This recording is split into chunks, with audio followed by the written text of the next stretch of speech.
प्रभु यीशु मसीह के नाम में आप सबको जय मसीह की। आज हम आपके बीच में जो विषय लाए हैं वह विषय बहुत ही महत्वपूर्ण है। यदि आप अंत तक इस वीडियो में बने रहे तो इसका रहस्य आप समझ सकेंगे। क्या आपने कभी सोचा है कि अन्य भाषा का असली मतलब क्या है? क्या यह सिर्फ एक चिन्ह है या इसमें कोई गहरा आत्मिक रहस्य छिपा है? बाइबल कहती है मरकुस 16 अध्याय पद 17 में, और जो विश्वास करेगा उनके साथ यह चिन्ह होंगे, वे नई नई भाषाएं बोलेंगे। यानी अन्य भाषा हर विश्वासी के लिए उपलब्ध है। पिंतीकोस्त का दिन प्रारंभिक चिन्ह है। प्रेरितों के काम अध्याय 2 पद 1 से लेकर 4 तक यदि हम पढ़े तो वहाँ देखने को मिलेगा, चेले एक मन होकर के एक जगह इकट्ठे थे। एकाएक आकाश से बड़ी आंधी की तरह सनसनाहट का शब्द गूंजा। लोगों पर पवित्र आत्मा आ ठहरी। वे सब पवित्र आत्मा से भर गए, और जिस प्रकार पवित्र आत्मा ने उन्हें बोलने की सामर्थ्य दिया, वे अन्य अन्य भाषा बोलने लगे। यह पहली बार हुआ कि मनुष्यों ने स्वर्गीय भाषाओं में बात किया। यह प्रचार का साधन बना। हर राष्ट्र के लोग, अलग अलग भाषाओं में बोलने वाले लोग अपने अपने भाषाओं में समझ सके। विशेष बात यहाँ यह रहा कि यहाँ अन्य भाषा मानव की भाषाओं के रूप में था।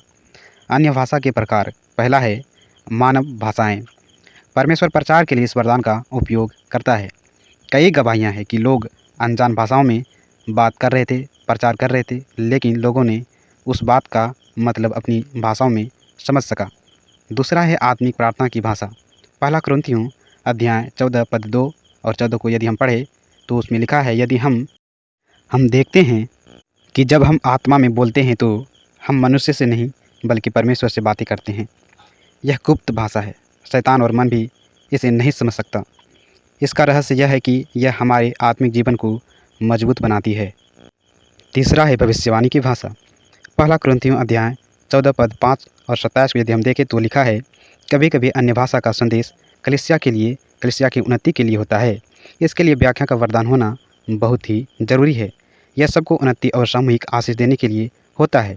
चौथा है व्यक्तिगत आत्मिक उन्नति के लिए भाषा। पहला कुरिन्थियों अध्याय 14 पद 4 को यदि हम पढ़े तो लिखा है, जो अन्य भाषा में बोलता है वह अपनी आत्मा को मजबूत करता है। यह आत्मिक कसरत है। जैसे शरीर को व्यायाम मांसपेशियों को मजबूत करता है, वैसे ही अन्य भाषा आत्मा को मजबूत करती है। चौथा मेन पॉइंट यह है, अन्य भाषा का रहस्य। यह पवित्र आत्मा का चिन्ह है। प्रेरितों की पुस्तक अध्याय 10 पद 44 से लेकर 46 तक यदि हम पढ़ते हैं तो लिखा है, जब पवित्र आत्मा आया तो वे अन्य अन्य भाषा में बोलने लगे। यह आत्मा का पहला प्रमाण है। यह पवित्र आत्मा की मध्यस्थता है। रोमियो की पुस्तक अध्याय 8 पद 26 में देखने को मिलता है, जब हम नहीं जानते क्या प्रार्थना करें पर आत्मा हमारे लिए बोलता है। अन्य भाषा परमेश्वर से सीधा संवाद है। यह आत्मिक हथियार है। शैतान इसे नहीं समझ पाता है। यह परमेश्वर और विश्वासी के बीच गुप्त संचार है।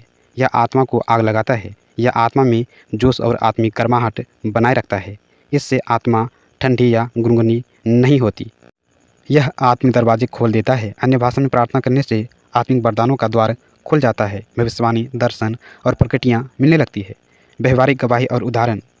शुरुआती मसीही प्रचारकों की गवाही कि कैसे उन्होंने अन्य भाषाओं में प्रार्थना की और आत्मिक क्रांति आई। जैसे एक व्यक्ति ने किसी बीमार व्यक्ति के लिए प्रार्थना किया, वह पवित्र आत्मा में भर करके प्रार्थना किया और वे चंगे हो गए। सावधानी और शिक्षा यह है कि अन्य भाषा का दुरुपयोग ना करें। हमेशा प्रेम और अनुशासन से इसका प्रयोग करें। यह श्रेष्ठ वरदानों में से एक है, लेकिन सबसे बड़ा वरदान प्रेम है। अन्य भाषा डराने की चिन्ह नहीं बल्कि परमेश्वर का वरदान है। अगर आप पवित्र आत्मा से भरना चाहते हैं तो विश्वास से मांगें। मत्ती 7 अध्याय पद 7 में लिखा है, मांगो तो तुम्हें दिया जाएगा। यदि आपको हमारी यह वीडियो पसंद आया है तो चैनल को अवश्य सब्सक्राइब करें, दोस्तों को शेयर करें। प्रभु का आशीष सबके साथ सदैव बना रहे। सबको जय मसीह की।